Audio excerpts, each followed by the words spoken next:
Personne n'a jamais vu Dieu. Le Fils unique qui est dans le sein du Père, lui, l'a fait connaître. Jean 1, 18. Dieu nous a parlé dans le Fils, par qui aussi il a fait les mondes. Hébreux 1, 1, 2. On entend dire parfois « Montrez-moi Dieu, je croirai en lui ». Nos pensées peuvent-elles se limiter à ce que nous voyons? Dieu est esprit, l'œil humain ne peut le voir et sa raison ne peut le concevoir. Dieu est plus grand que l'homme. Job 33, 12. Mais Dieu se fait connaître. Ne s'est-il pas révélé par ses œuvres dans la nature qu'il a créée? Ai-je besoin de voir l'horloger pour être certain que quelqu'un a fabriqué ma montre? Qu'en est-il de toutes les merveilles de la nature du corps humain? La nature démontre son créateur. Mais Dieu a fait davantage. Il est venu lui-même sur la terre.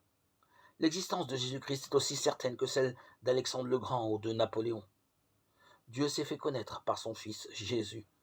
Certains ne veulent voir dans les évangiles que des mythes, mais l'authenticité des miracles et des récits qui nous relatent ne peut être mise en doute.